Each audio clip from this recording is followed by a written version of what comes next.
Good morning, good afternoon, good evening. Welcome to the first Internet Governance briefing in 2021.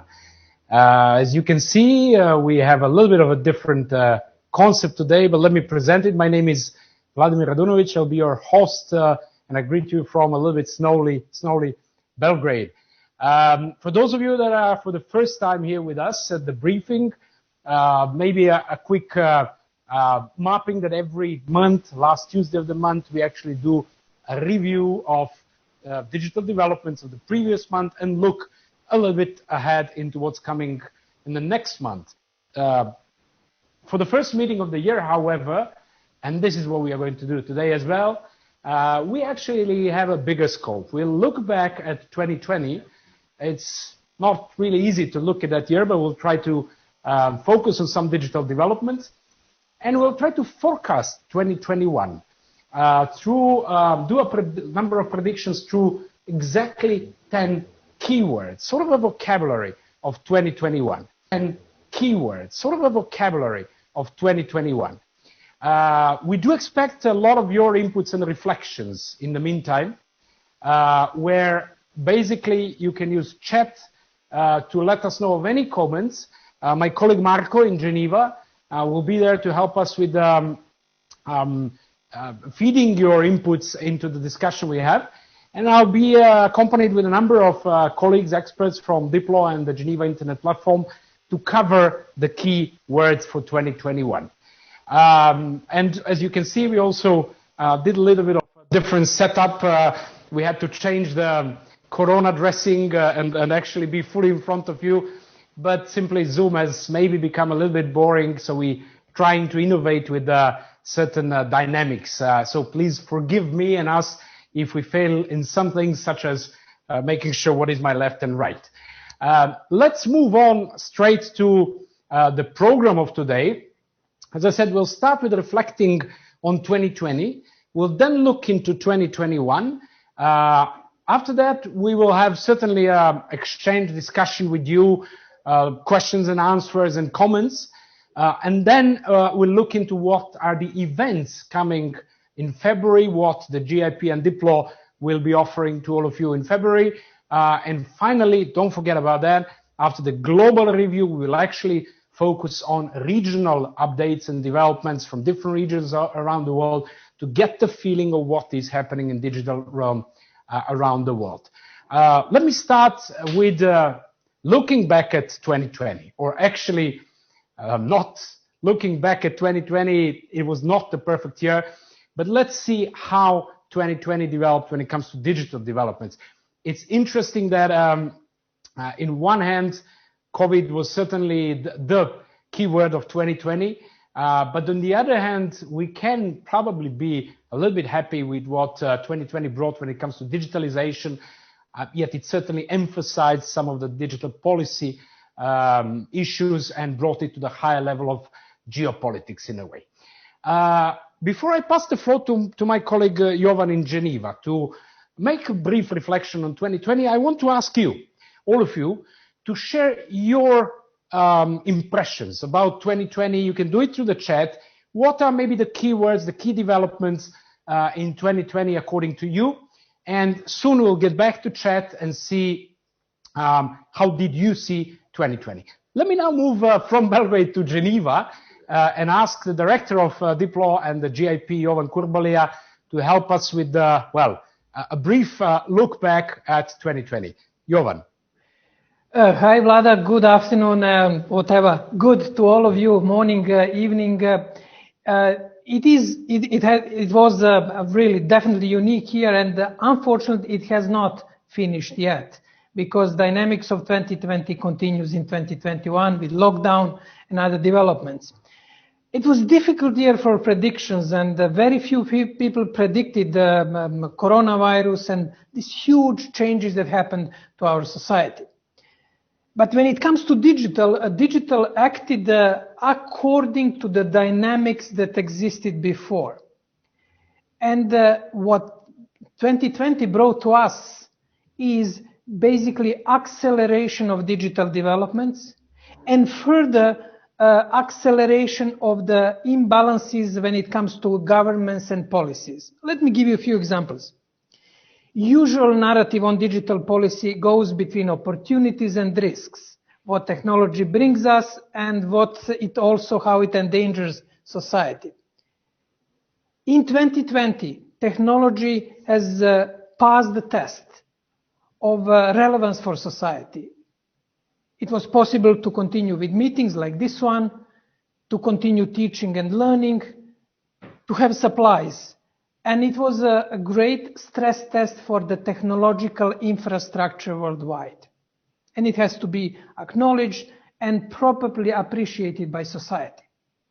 But in the same time, the relevance of technology accelerated the power of the tech companies, the tech industry. Therefore, what we have as a legacy from 2020 is a clear message that technology matters and it's important for our society as a critical infrastructure. But in the same time, we have a question what to do with the enormous power of tech companies. Just one statistical insight. The market capitalization of Apple at the end of the 2020 was equal of the gross GDP of all African countries in 2019. This is just the sort of magnitude of the power of these companies. Therefore, that was one of the major developments. Enormous help of the tech companies and tech infrastructure for the continuity in running of society, and further discrepancy in terms of power, in terms of influence between governments in particular and the tech structure. And 2020 set the stage for what will happen in 2021.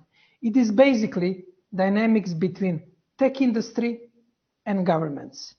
Both became more important and powerful. Tech industry in terms of money, governments in terms of the power over the ruling regulations. And we already saw the first hints at the end of the year in China with the Alibaba case, in the United States with anti-monopoly cases, what is happening currently in Australia with Google and the new media law. Therefore, this is this long 2020 and a few legacies that will shape digital policy and digital governance in 2021. Over to you, Vlada. Thank you, Jovan. I have a quick sub-question back to you. I remember years ago when you were actually teaching to various diplomats and governments about cyber, and there was not that much understanding across the world, you used to bet with the students or diplomats that within the 5 or 10 years period, digital would be top on their agenda.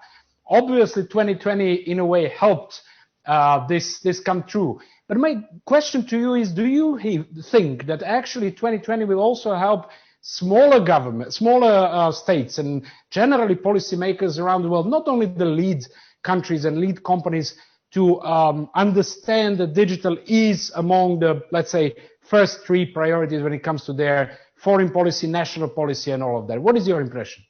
Vlad, unfortunately not. Divides have increased also in terms of governance, understanding, and that gap when it comes to inclusion and impact on the, let's say, international diplomacy increased substantially. And one of the major challenges ahead of us is to bring governments, to bring countries into the global policy processes, which are increasingly digital. Not only traditional ICANN ITO agenda, but discussion on the commerce is becoming discussion on e-commerce, on health, digital health, infodemics. Therefore, if the, let's say, 2020 accelerated e-commerce for 5 to 7 years, I would say that it accelerated digital governance and multilateral diplomacy to up to 3 to 5 years. Therefore, what we were planning that it will happen in 3 or 5 years, it is already happening. Therefore, governments and United Nations and other actors have really to speed up with finding the solutions for the global policy around the digital and areas which are increasingly impacted by digital health, trade, and other issues. Therefore, so far the news is not particularly good, but I think there is awareness. Governments are introducing digital foreign policy concepts. Switzerland introduced it in November. Many other governments are following. There are only few countries, Switzerland, Switzerland, Australia, Netherlands, and France that have official digital foreign policy strategy. But we are seeing these developments picking up. Thank you. I must admit I was not expecting, I was expecting a much more positive response in the sense of, yes, things will change. But let's keep 2020 for a while. We'll move into the keywords or presentation or predictions of 2021 in a second.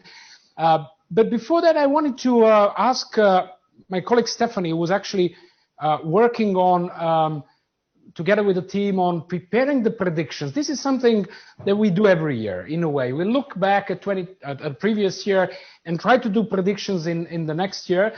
2020 was definitely not easy to predict, and even in digital realm, and I encourage you to always get back to the Digital Watch Observatory to look at all the different updates that we collected throughout the year and regularly. You also can apply to the newsletter, subscribe to the newsletter weekly and monthly of the Digital Watch. But 2020 was not easy to predict. Now 2021 might be a little bit, hopefully, easier. I wonder, Stephanie, what is the process? How do we, well, you can tell us, how do we do it in Diplo, and any sort of reflections on from 2020 to 2021? Stephanie. Thank you, Vlad, and hi to everyone. Well, in 2020, compared to the previous years, I would say that our predictions took on a different format, because for the first time, we looked at keywords to predict the year. This year, as you're saying, we're taking on the same approach. The only difference is that we're decreasing the number of keywords. And why are we doing this? Certainly not because there are fewer important issues, because the number of issues are still the same, if not even more. But there are so many cross-cutting aspects this time, so issues that intersect with one another. So because of this, let's say, characteristic, we feel that we can adequately predict the issues for 2020 in this new condensed format of 10 keywords. So 10 keywords representing 10 quite broad areas, which we think will shape the rest of the year. Rest of the year, right, but we're 26 January today, and already in January we have seen, and we can still see, how some of the issues are already panning out. All eyes were on the Capitol Hill attacks recently, and the reaction of the social media companies, plus the reactions of the world leaders, especially the EU leaders, in reaction to the reaction of the social media companies. We're seeing even new investigations, new complaints concerning the big tech's market practices and the alleged, or perhaps not, anti-competitive behavior. There's an ongoing debate in Australia between the tech companies and the government. There's a proposed media-related legislation where we've seen even threats from the tech companies regarding this legislation. So if you go forward with the legislation, we will pull out of the country. And there are even more developments. So already in January, we are seeing all these developments pan out, and this leads us to think that our predictions are on the right track. But as usual, we will revisit all of these predictions in June. So that's also part of the process that we do every year. We will revisit in June to see how well we're doing. So Vlad, I'll give the floor back to you, so that we can go through the 10 keywords for 2021. Thank you, Stephanie. And again, invitation for everyone, if you want to regularly look at what's happening month by month or day by day, just visit the Digital Watch Observatory or subscribe to the newsletters. Before we move to the keywords, I want to see with, go back to Geneva, basically, from Malta to Belgrade to Geneva, to Marco, who is following the chat. Marco, any interesting reflections in the chat, any questions, any comments when it comes to 2020? Not questions for the moment, Vlada, but quite a few interesting remarks, especially when it comes to assessing positively or negatively 2020. When we look at keywords, I would say that the most mentioned one is home office and going digital, where it was not, of course, traditionally the case. Some have pointed out that in 2020 we have become more realistic about tech, both when it comes to the role technology plays, but also when it comes to the limitations. Richard has also highlighted very thoroughly that when it comes to 2020, we have witnessed the return of governments, that in the sense that only governments can act to protect public health. We have realized that big tech has become too powerful and must be controlled. This is also one of the points that is linked to Jovan's interventions. And we've also witnessed that international organizations is referring to WHO, for example, do not have enough funding or authority to act in this context. And then we have one of the main threads that we have also witnessed during our online events throughout 2020, that digital is a great tool, but it will never replace direct human interaction. And if we go to e-learning, many have pointed out that e-teaching is difficult and there are limits to it. People honestly get, and I'm quoting, get fed up of not having face-to-face contacts. And one participant also commented on technologies and their impact on political systems, saying that in 2020 we have witnessed the sensitivity of democracy and the impact of internet and social networks on it. I would like to conclude with Avri's comment, which I think sums up quite a bit of what many of us have witnessed in 2020 as users. It is said that 2020 is a year of stress, for testing for network connection and its policies, and it's also a year of learning. These are the main comments so far in the chat. Thank you. Back to you, Vlada. Thank you, Marco. Quite a rich set of reflections. I particularly like the keyword e-health or digital health, which we certainly, I guess, Stephanie, you can confirm later, we didn't really account that in the predictions for 2020 last year, and it appeared to be one of the keywords. And the other one is, as you mentioned, or some of your limitations. We've learned what are the opportunities, or we maybe realize it better, but we also started learning what are the limitations and nuance effects, if we want, of digital realm. Okay, go on with sharing your comments, your thoughts, your questions. But now we are turning more to 2021 and looking what's ahead. And we are turning to 10 keywords of 2021. In a way, we want to look at the vocabulary that is going to, according to us, define 2021. So let's go word by word, and I will ask different colleagues from Diplo and the GIP to jump in and briefly explain each of the terms, and then we can reflect back all together again on how we see 2021. We'll start with the first keyword, and the first keyword is the big tech. So I'll ask my colleague Pavlina from the DC across the ocean. Good morning, Pavlina. The floor is yours. Thank you, Vlada, and good morning to everybody. Yes, big tech with the emphasis on big, because in the past year, and that is not a new development, that's been in the works for a while, the big tech has enormous economic and influence and strength. So the governments are now proceeding in curbing this economic strength, both in US, in EU, and other countries, in order to either on US side split up the companies, or on EU side regulate them or fine them or not allow them to grow even bigger. So this is the trend we will see in 2021 to proceed. Two of the companies, as you know, are very in the works with the anti-monopoly, that is Google and Facebook, and we're expecting Apple and Amazon to be charged as well in 2021. Thank you, Pavlina. Well, I do have some questions for you, but I'll get back to that later when we go into discussion.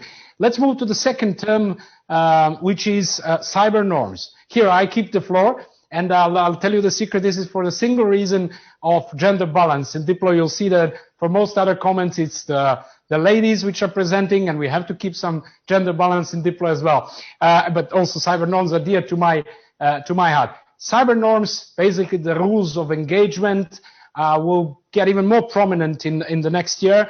The two top United Nations processes, the open-ended working group and a group of governmental experts, are ending in 2021. We might see some new starting from this year or being shaped, such as the next round of the open-ended working group or the proposal on the program of action raised by France, Egypt, and the others. At the same time, the US, because of the new administration of President Biden, will most likely get back to the focus and the lead of international negotiations on cyber.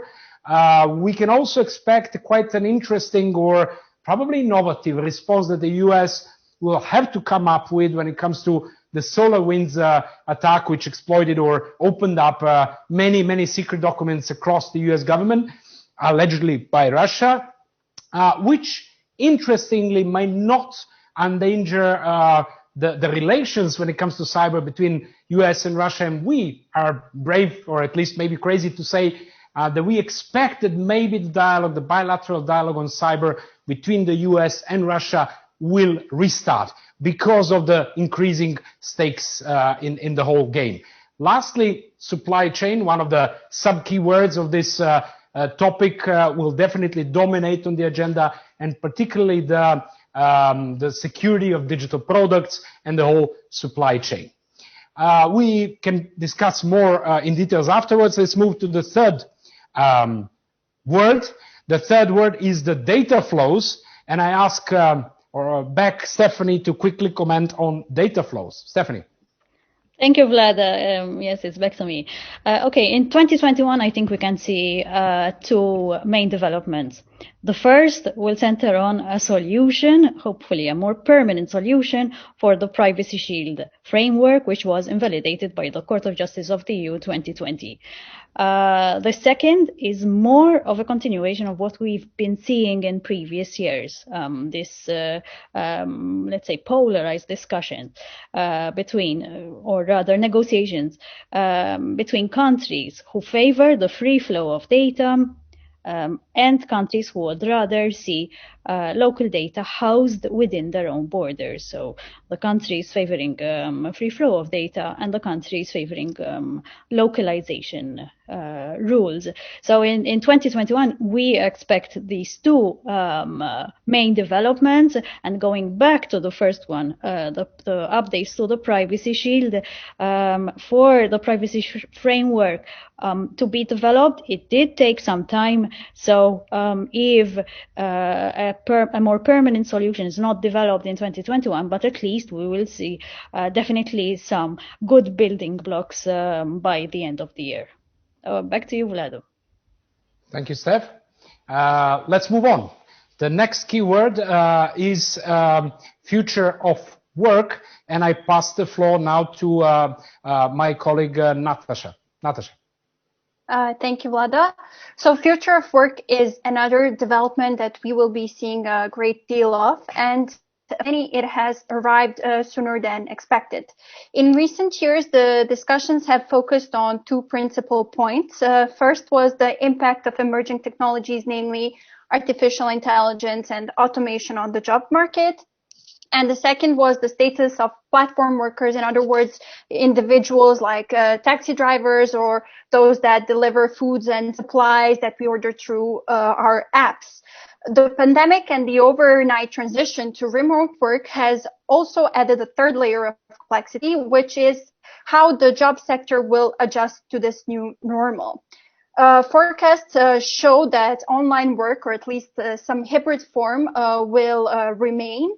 And this brings in the need for adequate regulations like the right to disconnect, which has been proposed by the European Union Parliament members. In other words, rules that will uphold labor rights in this new environment. Thank you, Natasha. Okay, moving on to the next word, which is harmful content, again across the ocean. Back to Pavlina. Thank you, Vlada. So in the last year, we saw that the harmful content was very easy to spread online, and it was even more pervasive than in previous years, especially in relation to the COVID-19 pandemic, the vaccinations, and of course, in the United States, the call to action by the former US President Trump to storm the Capitol Hill. So given the ability for the platforms to root out harmful content, they have to bear the brunt of sharp criticism coming from all directions. So, judging solely by the reactions to the Capitol Hill attacks, the regulation of harmful content and the responsibility of the platforms will be fiercely debated this year. On the US side, it would be discussion about Section 230. And on the EU side, it is a little bit further down the road. It is the discussion about the legislative proposal of Digital Services Act. Thank you, Pavlina. We can come back to more details. Moving on to the next word, inequality. And I ask my colleague Katarina to elaborate. Katarina. Thank you, Vlada, and hi, everyone. Well, in 2020, COVID-19 made it more obvious that digital inequalities continue to exist in different forms. The persistent digital divide combined with the pandemic only exacerbated the inequalities already existing in the offline space. For instance, many more children worldwide were kept out of the education system compared to previous years. Some of the children lacked access to computer, had no internet connection. So more concrete and sustained actions are needed if we're to create a fairer and more inclusive economy and society.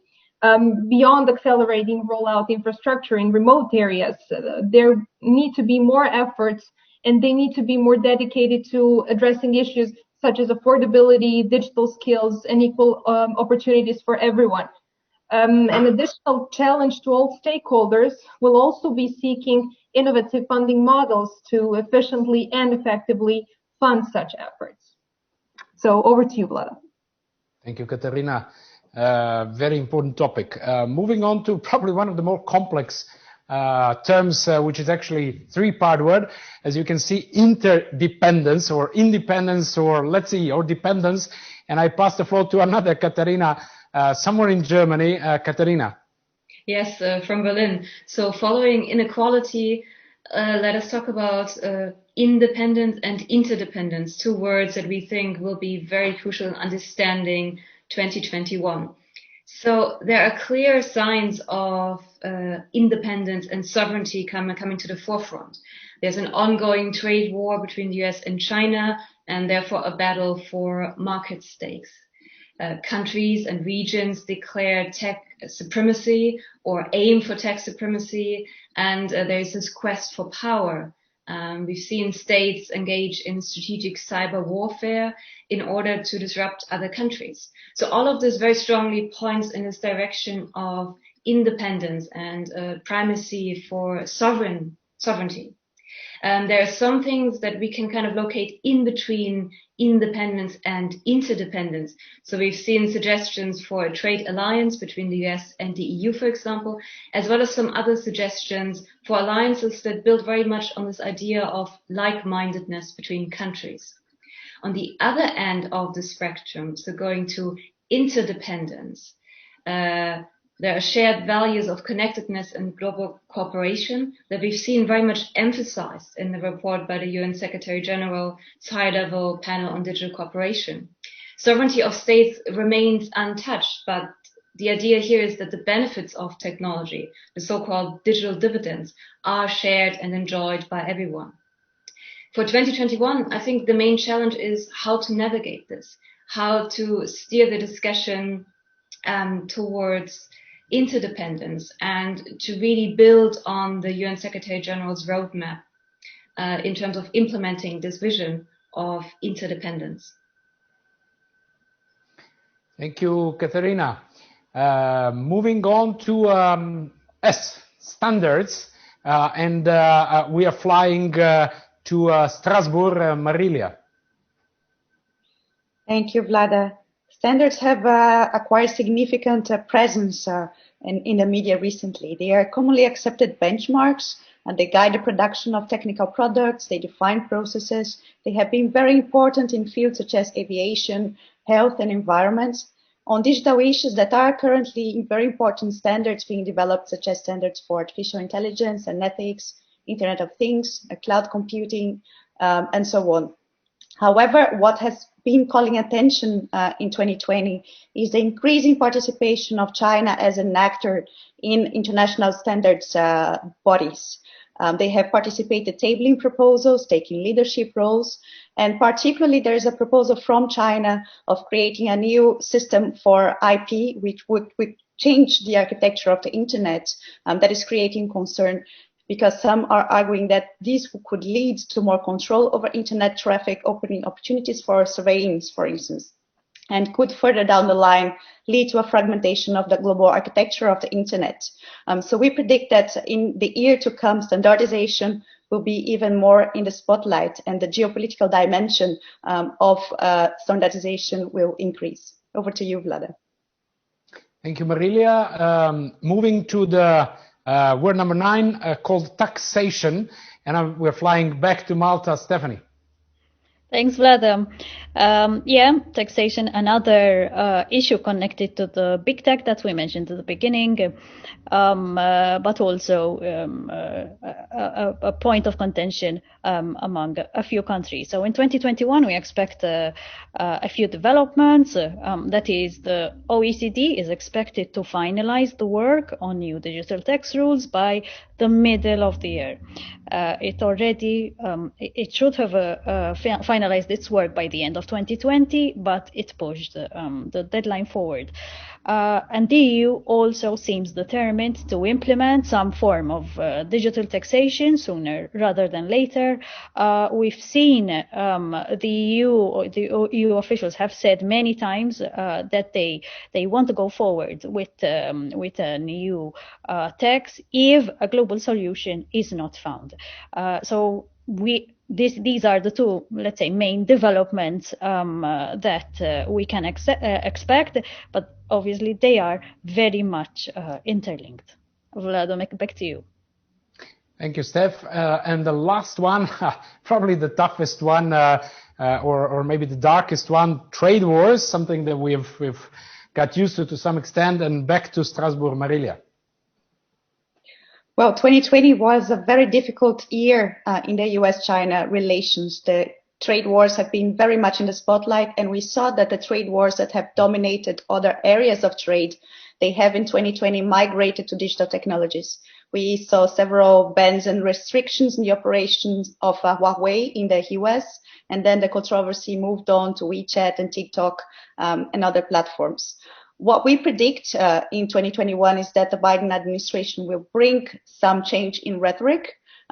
Perhaps the diplomatic tone will take a step down. However, that will not change the general approach of the US in terms of seeing the US-China relations in the field of technology as a contentious space, and trying to push allies to join alliances led by the US that will sort of counter this growth of China in the field of technology.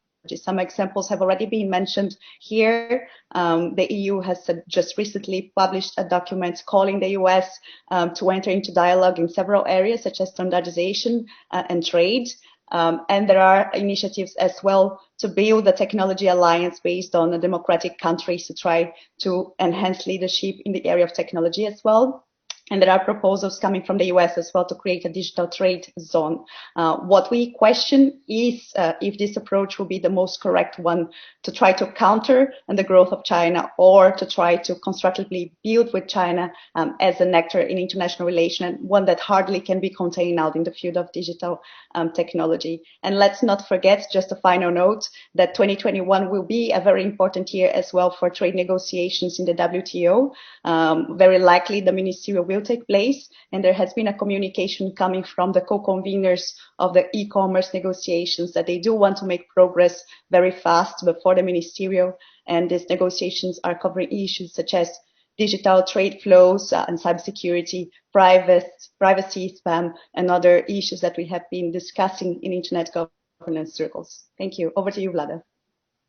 Thank you, Marilia. Well, overall, looking at all the 10 words, I think quite an interesting year ahead of us. I hope at least on the pandemic side it will be easier. Now getting back to you and the discussion. Before we open up the floor, I want to raise a poll with you, asking you what out of these 10 words, what do you think would be a dominant word that would describe 2021? Certainly, I encourage you to share your thoughts in the chat as well. Feel free to comment, to add your words, to do whatever you wish. Here it is quite a hard choice to basically decide what word to select, but try to. While you're doing that, I want to briefly get back to Geneva and see with Jovan, quick reflection on what you've heard about the words, what basically your team was developing. What are your reflections, and if you could summarize 2021 in one single character, what would that character be? Jovan. Well, Vlada, you should prepare me for these difficult questions. The character, I hope, won't be Dr. Frankenstein or a creature that he made. I'm hopeful, based on these ingredients that we provided, 10 ingredients, then we can cook as a global community some useful meal which will be more than tofu, less than pizza. We should put some curry into that, and we should definitely search for possibility for a global compromise. The underlying point, and we are seeing it from Australia controversy about new news law, is that nobody can win in this battle. When I refer nobody, battle between big tech and governments. Big tech have to give up some of their economic power if they want to have sustainable business models. Governments have to adjust and to realize that big tech are important. Big tech is important contributor to society. Therefore, hopefully, there are elements for the reasonably good compromise and the grand deal, which I hope won't happen in G2 between US and China, neither in G3 between US, European Union and China, nor in G7. It's slightly better if it is in G20, but I hope it will happen in G193 in the United Nations, because ultimately the question of legitimacy, sustainability of the digital world and our digital future is also a question of inclusion of everybody. Yes, G20 reflects most or less more digital powers, but the question is how to involve those who may not be digital powers or advanced economies, but who will be affected of the future developments. Therefore, in brief, there are elements for reasonable compromise. Everybody, like in all good compromises, nobody will be extremely happy. The key question for policymakers, and I'm sure that quite a few of them are following our briefing today, is to make sure that we build on those potential elements for compromises. In particular, our common loss if digital world disintegrates around rules war, and enormous advantages that we will gain from it. And let's go for G193. Let's go for the digital home for humanity. And let's go for the new role of the UN, which is clear, it has been clearly signaled, will be ready to host multilateral and multi-stakeholder processes in a smart way.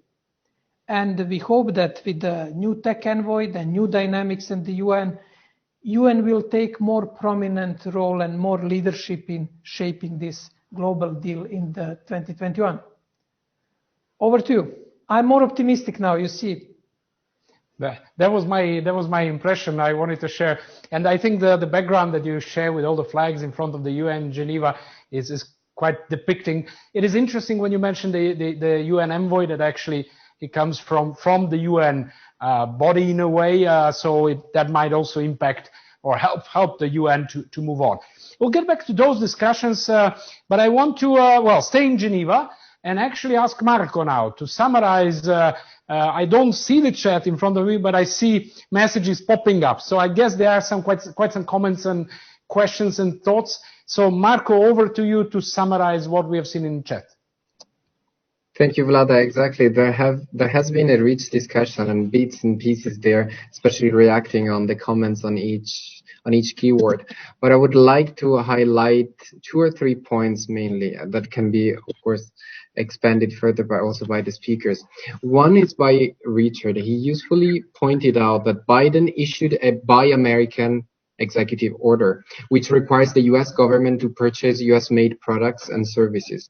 And interestingly enough, in the press release, the White House claims that this new executive order is stricter and will be more effective than what Trump did with respect to the Buy American. So this is something that, for example, we can expand on. And then there is a question by Suhila, and apologize for mispronouncing the name. It was already partially addressed by Jovan on the shift when it comes to the terminology, and also in the substance, not only. Are digital foreign policies replacing what we used to call foreign cybersecurity policies? As mentioned, Jovan said that yes, when it comes to content, digital policies have broadened. The focus is not on security anymore, but maybe this can be a bit expanded further. And just to conclude on a, we can say maybe lighter note, Richard also said that when it comes to the character for 2021, if he knew the Chinese one for uncertainty is the one he would use for. That's all for the moment. Vlada, back to you. Thank you, Marco. If we have any of the Chinese colleagues or Chinese-speaking colleagues, help us find the sign for uncertainty. 2 type of questions here I heard in a way. One is related to the new administration in the US and maybe its relation to what Trump's administration previously has done when it comes to clean network, relations with China and so on. So I might maybe start with Marilia, if you agree, related to trade war and the new relation of the US, but the others can also jump in. And the second one afterwards, maybe Jovan, you can afterwards reflect on foreign digital policy as a trend, or whether this replaces cybersecurity as a more broad one, and how do we see that will develop in the countries. Marilia, if you agree, I'll start with you, but anyone else who wants to share your thoughts on this new US role in a way is most welcome. Marilia. Thank you, Vlada. The uncertainty is how free the Biden administration will be to revert certain measures that have been put in place by Trump. There seems to be quite a strong support in the US to take this stance of competing with China, because there is a generalized feeling by Western countries that they are losing ground in terms of innovation, in terms of the number of patents, in terms of participation in standardization bodies, as has been mentioned. So there is in general a feeling, and we read this in papers that have been published by think tanks all over the US, that they need to act. And under Biden leadership, perhaps there will be a closer dialogue with the European Union and other allies to put some concerted action in place. And we have seen a lot of signs that this could happen. But of course, on the level of diplomacy, or perhaps a lack of diplomacy in dealing with China, we will see some changes. But our bet is that these changes will not touch the core of US-China relations. And the big doubt will be how other allies will position themselves. As we saw, the RCEP agreement, a big trade agreement with the participation of China, has just been signed in the end of last year. This brings together China and some key allies of the US, Japan, and Singapore. Whereas the US has retreated from very important trade agreements. So the future of this bilateral relationship will depend on other countries and how they will position themselves. The European Union has made it clear that they're going to take a pragmatic position when it comes to their economic relations with China. They just celebrated an agreement on investment with China at the end of the year. So we will need to wait and see, but our bet would be that this atmosphere of competition will last for some time, and perhaps this will percolate into international organizations, and it will definitely affect the mood of digital policy discussions in standards bodies, but also elsewhere as well. Over to you, Vlada. Thank you, Marilia. I'll ask kindly Pavlina, from the heart of the US in a way, to also comment quickly on that. But before that, Pavlina, just asking, can we have the results of the poll now, just to see where we are, and that might be also a useful reflection on the results of the poll. So the big tech is the top dominant one. Future of work is the second one. Then we have data flows and cyber norms and inequality as the others. Well, quite interesting. Big tech is in forefront. Pavlina, quickly to you, and then I'll get back to Jovan on the comment on digital policy, on foreign digital policies. Pavlina. Yes, we will see, and that is the prediction, which is quite obvious, a higher level of interaction between US and EU. EU already announced that they would like to get together and regulate either big tech, sort out things about data. As my colleague Stephanie said, there is a lot of work to do. As Marilia said, there is standardization to tackle as well. Von der Leyen, in her speech to the inauguration of Biden, specifically said they would like to address big tech and discuss further common grounds on how to proceed. On the US side, Biden is not even a week in the office, so we don't have that much yet. There's like a reading of tea leaves coming in. Yesterday at the press conference, there was already some kind of talk about big tech and putting out the strategy to proceed, but that is one of the areas we would watch very closely in 2021, how these negotiations take part and how they influence not only EU and US, but other countries as well. Thank you, Pavlina. It's always good to have Diplo's US office to feed in directly from the spot. And at the end of this part of discussion, Jovan, back to you. Reflections generally also on this character of uncertainty, the Chinese one, but primarily on the digital foreign policy, not only the Swiss example, but also other examples. Is this something that will become a trend? Jovan? Definitely, since big tech won, we have this illustration behind me on the market capitalization of Tesla, which is more than 7 or 8 other big companies.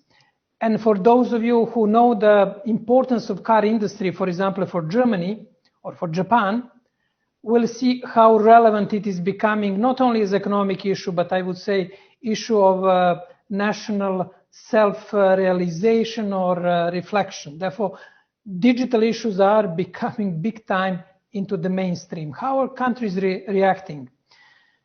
There are few countries which started digital foreign policy strategy. Others are developing their approach, and that will accelerate, I would say, big time in 2021.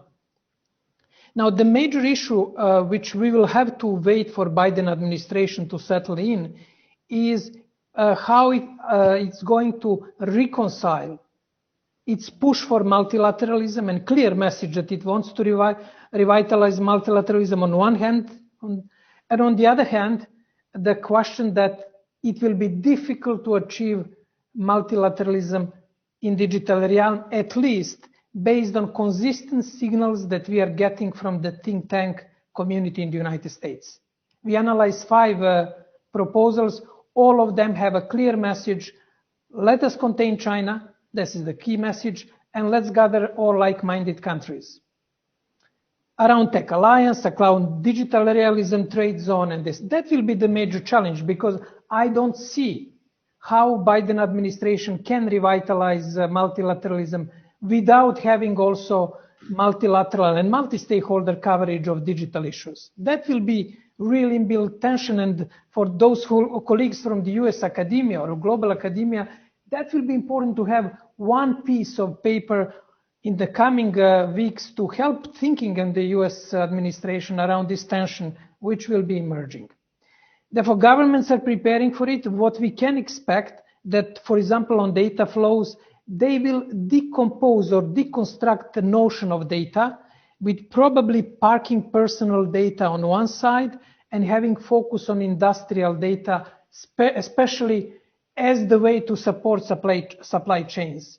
That was clearly hinted by European Union when von der Leyen indicated in her speech in September, focus on industrial data. Therefore, there will be a lot of shifts and a lot of moves. Countries have to prepare, and we are starting the project. I shared the link with Katarinas, Natasha, and other colleagues on analyzing the current situation in digital foreign policy and what countries should do to jumpstart this process and to ensure that their interests are protected in this grand bargain which will happen in 2021. Therefore, join us for this discussion during February and for international conference which we are going to host on the 2nd of March this year. Thank you, Jovan. Quite a good zoom out to close this part of discussion. Certainly there are many more comments in the chat, but please go on even if we don't have time to raise them here. But I know that it's quite an interesting discussion in the chat. It's always useful. In the meantime, we will cover all these trends and keywords in a way throughout the year, every month during the briefing, within the Digital Watch Observatory, the newsletter, so stay tuned. And let's move on to see what's actually coming in February. So what are the couple of main events in February? Well, firstly, we are not going to go through all of them, obviously, but one of those is the Davos event and the Davos agenda. The next one, which is interesting, is the Geneva Blockchain Convention or Congress taking place. Then we have the first IGF open consultations taking place, and lastly the ITU World Telecom Standardization Assembly, which, as Marilia mentioned, might touch upon some of the challenging aspects of standardization. Moving on to what the GIP and Diplo will offer to you in February, I pass the floor back to Marco to quickly run through that before we focus on what has been happening in different regions around the world. Marco. Thank you, Vlada. Quickly on when it comes to the events. For January, we will have this week, actually in a couple of days, our event Diplomacy and Technology, a Historical Journey, an Introduction. And then at the beginning of February, we will have the start of our series of web debates on visual storytelling for diplomatic practice. The 18th of February, we will have our annual Geneva Engage Awards at the 6th edition, in which we monitor and we calculate the engagement, social media engagement of Geneva-based institutions with the rest of the world. Following last year's introduction of a section of online meetings, this year, of course, we will expand on it due to the relevance that online meetings got due to the COVID crisis. I will drop the link also in the chat for those of you that are interested and would like to register already for the event. We will publish the program in the upcoming days. We will also have our monthly briefing at the end of February, in which we look back at what has happened in the previous month. And we will also have the launch of the 12 tours to navigate digital Geneva.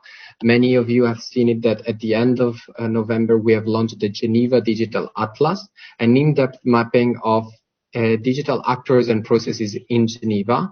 This year, we want to take that a step further and approach digital governance in Geneva by issue and have thematic issues, thematic tours every month that deal and dive into the depth of each of the themes. As you can see also from the slides, you can access them at dig.watch/12 tours. I'll drop the link also in the chat. When it comes to our newsletters and resources, we have our Digital Watch Weekly Digest every Friday. We publish what has happened in the week, the main highlights. And at the end of each month, we have our usual Digital Watch monthly newsletter. When it comes also to the courses, I'll just briefly mention a couple of seconds that January and February are big months for us. At the end of January, our Master in Contemporary Diplomacy starts.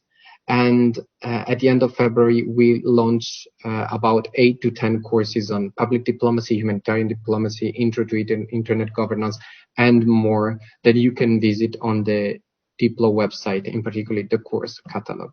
That is it, Vlada, and back to you. Thank you, Marco. I'll just add to that with 2021, we are also going ahead with the Geneva Dialogue on Responsible Behavior in Cyberspace, basically discussing with the global lead industries on how they can enhance the security of their products and contribute to all these issues about cyber norms and global security. Moving on to the last part of the webinar, to me always the most interesting, which is what happens around the world. So I invite my colleague Andriana to join me.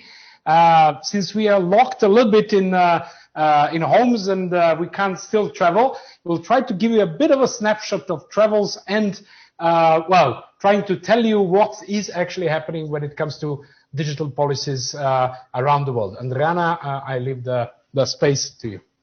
Thank you, Vlada. Thank you for the literal floor, but actual metaphorical airport runway, I would say.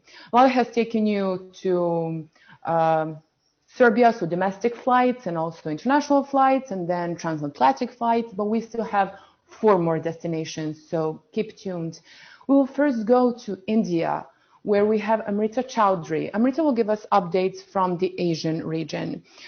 These pertain to WhatsApp delaying changes in their privacy policy in Amrita's home country, India, and Australian Cybersecurity Centre issuing guidance on DNS security. Over to Amrita.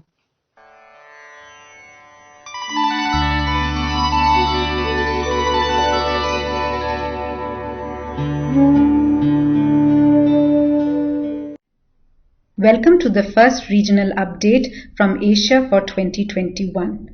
I will be sharing 2 updates. The first one is from India and the other from Australia.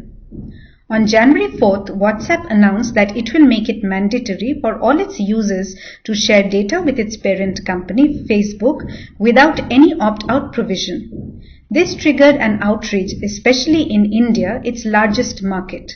A petition was filed in the Delhi High Court and several users in India began installing Signal and Telegram. Faced with the backlash, WhatsApp announced a decision to delay the implementation of the new privacy plan by 3 months. Indian government has asked WhatsApp to withdraw this planned privacy policy change and expressed grave concerns regarding the implications for the choice and autonomy of Indian citizens. Facebook, on its part, responded to the concerns before the Parliamentary Standing Committee on Information Technology, stating that WhatsApp is not sharing any personal data like conversations and exchange of messages between individuals with its parent company, and all exchanges between users is fully encrypted. We expect discussions with respect to this development to continue in the coming days. The Australian Cybersecurity Centre has issued guidance on the domain name system security for domain resolvers and for domain owners. The guidance for domain resolvers outlines mitigation strategies to reduce the risk of DNS resolvers, subversions or compromise, and to improve the security of DNS infrastructures, while the guidance for domain owners offers mitigation strategies to reduce the risks of misuse of domain names and associated resources. That's all from me for this month. Thank you. Thank you, Amrita, for that overview of developments in Asia on privacy and on security. And now we go to Ghana. There we have Jacob Biden, and here we'll be providing to us the updates from Africa. These include Uganda restoring internet services, South Africa debunking myths about 5G, as well as Huawei continuing its DigiTruck project. Jacob, over to you.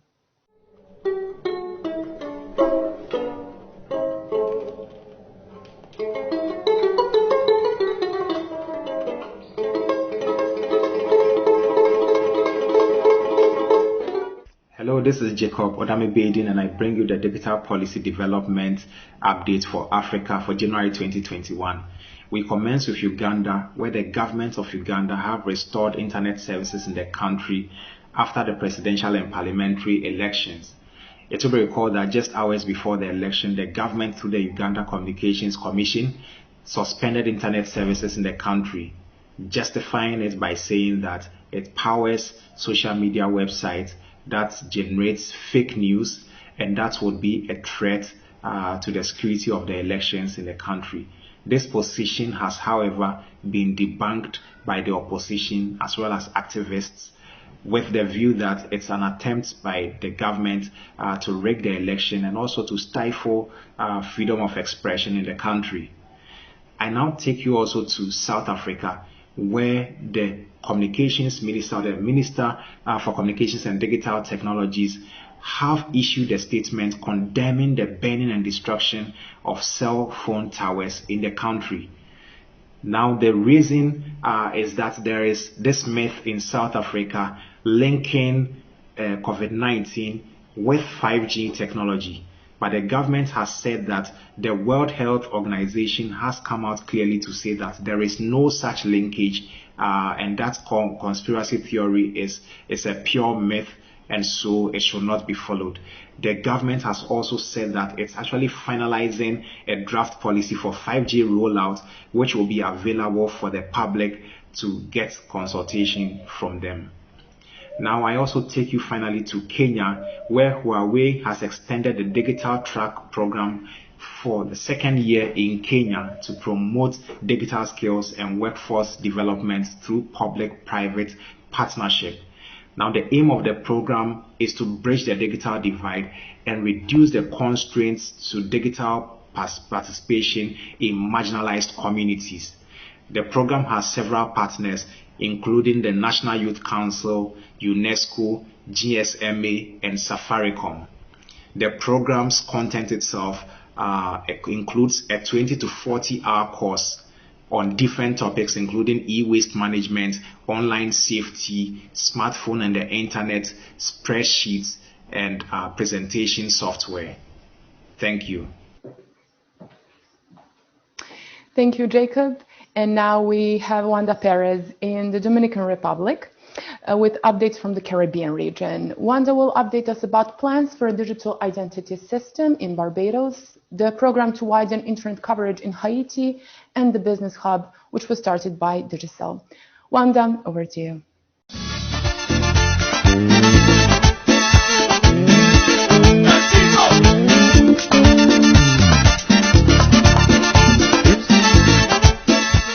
Hello everyone, this is Wanda Perez with Caribbean Updates.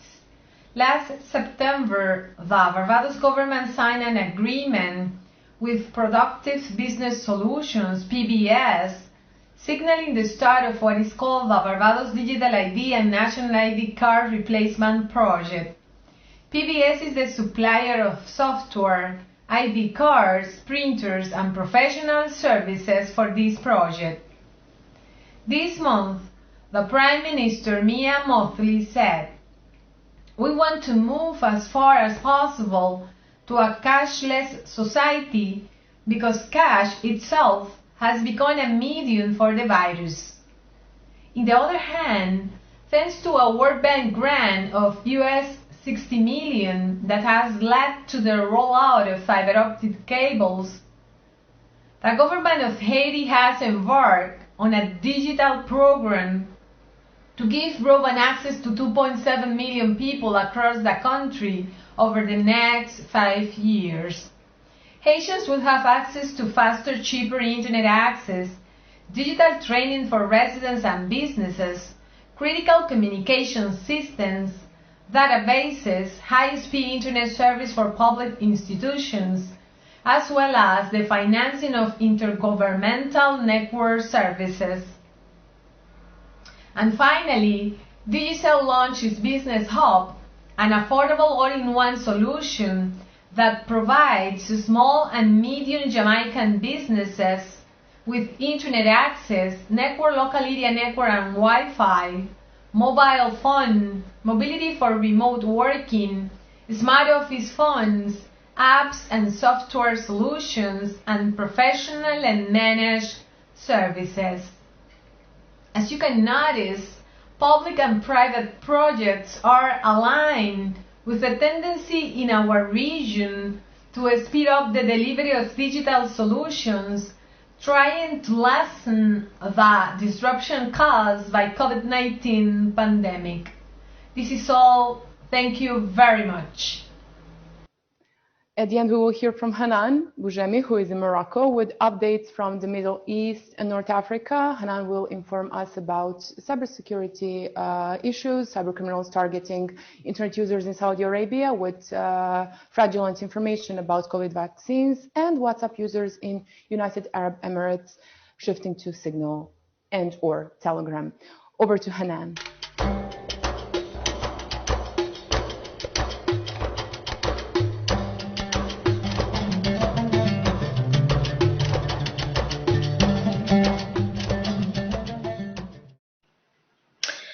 Hi, good afternoon. My name is Hanan Boujemi, and I'm bringing to you Diplo briefings from the Middle East and North Africa for January 2021. I hope you got the year to a good start. The pandemic of COVID-19 generated a lot of controversy, and it's affecting cyberspace, including in the Middle East. And one significant issue to report on is that cyber criminals are flourishing, where they're sending many phishing messages to internet users in the region, and specifically in Saudi Arabia. There has been a case where some cyber criminals released coronavirus vaccines information, which prompted the ministry to provide an update and obviously more information about how their credentials actually are in reality versus what the fraudulent people are trying to communicate. One of the experts in cybersecurity commented on the incident, stating that anyone seeing these messages will probably skim over, as you know, it usually happens in these cases. So we don't read thoroughly the information and we end up filling up our details. So he cautioned everybody to be very careful what kind of details they insert and to verify the source of the information. On another news, the terms and conditions change of WhatsApp have affected all users around the world, but that also meant that some users in the Middle East, and specifically in the UAE, it was reported that people are wary about their privacy and the data that is being stored on WhatsApp, specifically after this announcement. There has been a huge surge of usage in other applications, namely Telegram and Signal, specifically after Elon Musk actually promoted one of them on his Twitter account, which made a lot of people actually make the switch. Obviously, there is a bit of reluctancy to merge or to migrate to other apps because people prefer to stick to one application. But the good news here is that this is a good sign that people are starting to be more careful and concerned about their privacy. Well, Facebook have actually somehow clarified that the new policy update will not affect the privacy of users' messages with their friends and family. And they assured and reassured everybody that the change is mostly applicable to the business accounts, and they also try to communicate that they use the end-to-end secure system for their messaging. So that's all from me this month. Have a good one, and I'll see you soon. Thank you, Wanda, and thank once again to all the colleagues that shared the updates from their regions. And this closes the regional perspectives part of the briefing. Vlado, you can join me now. We have landed. The airway is safe. Thank you. Finally, some travel in the times of pandemic.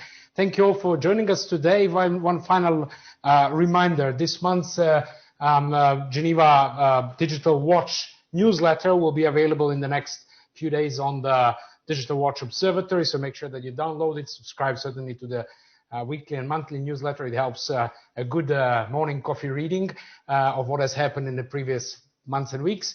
And well, see you for the next briefing. Again, remember, last Tuesday of the month. Next briefing is taking place on Tuesday, 26th of February at 13 UTC or 14 CET. Till then, thank you for joining. Bye-bye. Goodbye.